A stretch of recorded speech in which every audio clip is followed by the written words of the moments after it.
So when we were discussing about the particle nature of electromagnetic radiation, we came across this blackbody radiation. I think all of you have observed that when we heat an iron object,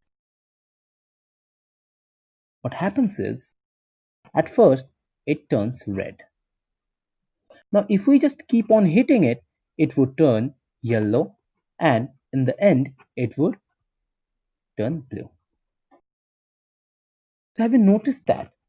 What's happening is, the color is going on from red to blue. So what's happening is, the lambda of the color is getting decreased if you just keep on increasing the temperature.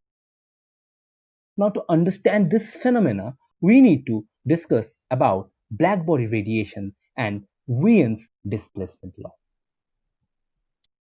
So, what is blackbody radiation? So, to understand blackbody radiation, what we have to do is we need to understand what do you mean by a blackbody. So, a blackbody is a perfect body which can absorb and emit all kinds of radiation. What I mean is, it can absorb and emit radiations of any wavelength.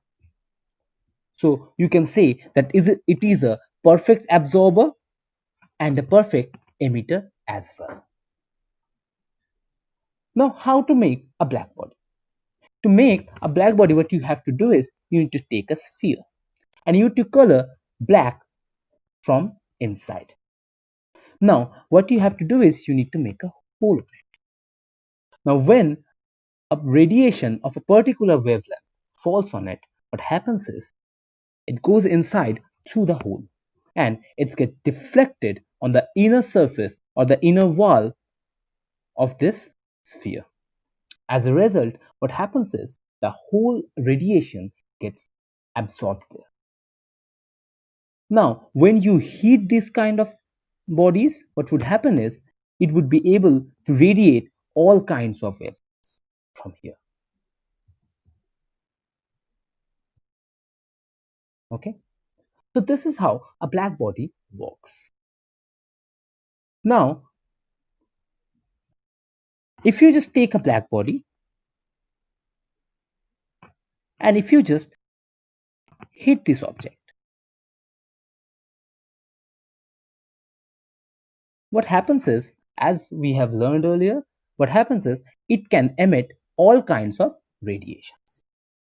Now, put a slit over here. This is a slit over here. So what would happen is this radiation would go out, right? Now, what you have to do is you have to put a prism over here. Now, from our earlier concepts and what you have learned earlier in your previous classes, that if you take an example of a white light, okay? If a white light falls on a prism, what happens is, it gets refracted in all the 7 colors, right? So what happens is the reddish color, the color red, this get deflected in the in least extent, right? And violet gets deflected in most extent, right? So this one is red and this one is violet. Okay, so this is how a spectrum is being made, right? Now let's come to the blackbody radiation. Now, if you just put this radiation, if you just put a prism over here, what would happen is it would again get splitted into different types of colors, right?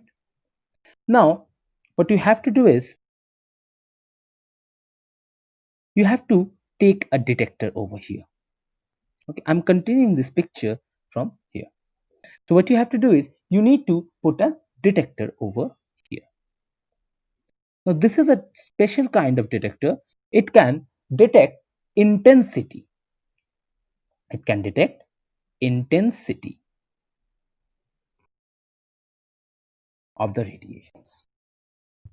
Now, what would happen is, if you just take this detector and if you just move it like this, what would happen is it would detect the several different types of intensities. Now, from the different types of intensity, we would be able to know the different energies of different wavelengths, because we know that E equals to h nu, right? Now, if you just draw a graph of E versus lambda from the results we are getting from this blackbody radiation, we would get a curve like this. Now, you can see that. So just take that the temperature is T1 over there. Okay? We are heating that object with T1 temperature. Okay. Now, we would get a curve like this on T1 temperature. So you can see that the wavelengths, the colors, the lights with greater wavelengths is not it's not with higher energy. So you can see that when we are moving here, we are getting a particular wavelength with the maximum energy, right? So let's call it lambda m. So this is the wavelength of maximum energy.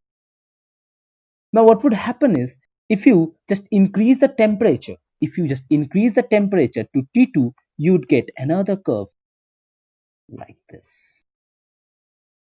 So for this, the temperature is T2 and T2 is greater than T1. Okay. So I think you have noticed that the lambda m has shifted a little bit towards the lesser wavelength. Now, if you again increase the temperature to T3, where T3 is greater than T2, what would happen is you'd get another curve like this. And again, the lambda m is shifted towards the lesser wavelength. Now, can I correlate this thing with the iron object? Do you remember? The iron object was red at first. If you just keep on heating it, if you just keep on increasing the temperature, what's happening is it is moving towards yellow to blue. So it's shifting towards the lesser wavelengths, which you can see over here. Now, scientist Wilhelm